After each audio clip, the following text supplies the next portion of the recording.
இப்பவே நீங்க என்ன சொல்றீங்க? அவங்க எலெக்ஷனே பாதி பேர் பாக்கலையா? நம்ம எலெக்ஷன் தான் பாத்துட்டு இருந்தாங்களா? எனக்கு அதான் நேத்து ஃபுல்லா கேள்வி. உங்களுக்கு தெரியுமா இங்க எல்லாம் வந்துட்டு விஜய் அவரோட தான் டிவிக்கே தான் அப்படின்றாங்க. கேரளா டிவிக்கே ஓ சூப்பர் அப்படின்னு மாதிரி தான் நினைச்சிட்டு இருந்தேன். கண்டிப்பாண்ணே. என்ன நீ வேற வம்பில மாட்டி விடுறதுக்குன்னு இல்லண்ணே, வராத படம் எப்படி பாக்குறது? வந்த உடனே பாத்துற வேண்டியதான். சாரி நான் கொஞ்சம் குழம்பிட்டேன்.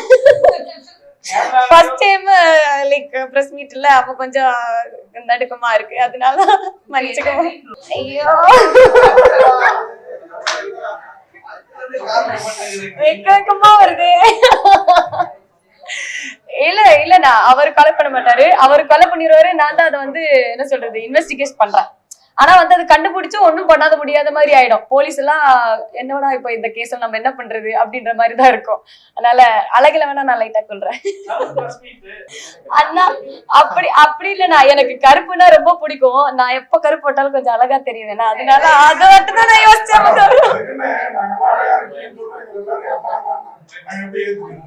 சரி ஓகே சார், அப்படி மாத்திக்கிறேன்.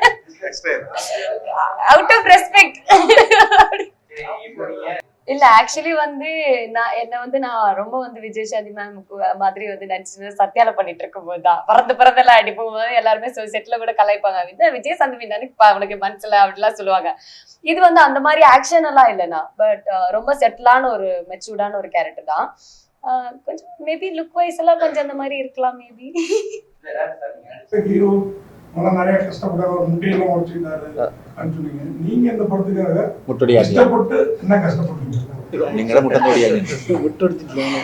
கொஞ்சம் ஃபிட்டா இருக்கணும்னு பாத்திருக்கேன் நான் இந்த யூனிஃபார்ம் எல்லாம் போடும்போது இதெல்லாம்.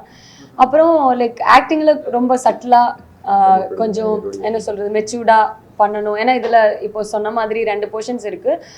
ஒரு ஃபிளாஷ்பேக் இருக்கு காலேஜ்ல, அதுல ஒரு சாங் அந்த மாதிரி இருக்கும். அப்புறம் வந்து மெயினா இந்த ரிவெஞ்ச் ஸ்டோரிக்கு வரும்போது ஒரு 10 years டிஃப்ரென்ஸ் மாதிரி இருக்கும். ஸோ அது வந்து கொஞ்சம் அந்த டிஃப்ரென்ஸ் காமிக்கிறதுக்காக கொஞ்சம் ட்ரை பண்ணியிருக்கேன். கொஞ்சம் மெச்சூர்டா கொஞ்சம் ஹேண்டில் பண்ற மாதிரி பண்ணியிருக்கேன். பார்த்துட்டு நீங்க தான் சொல்லணும்.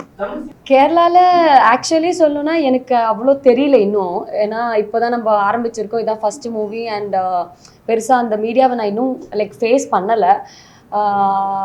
அவங்களும் இதுதான் கேட்குறாங்க, லைக் அவங்க நீங்க இங்க இருந்து மலையாள பொண்ணு தானே, ஏன் தமிழ்ல போய் ஆரம்பிச்சிங்க அப்படின்னு கேட்குறாங்க. பட் எனக்கு என்னன்னா, என்னை பொறுத்த வரைக்கும் நான் பிளான்டா நடிக்கிறதுக்காக ஊர்ல இருந்து வந்து அந்த மாதிரி இல்லைல்ல. எல்லாருக்குமே தெரியும் என்னோட கதை என்னென்ன. நான் இங்க படிச்சுட்டு இருக்கும்போது அன்எக்ஸ்பெக்டடா தான் மீடியாக்குள்ள வந்து அதை அப்படியே சர்வே பண்ணி எடுத்துட்டு போனேன் இந்த மாதிரின்றதுனால.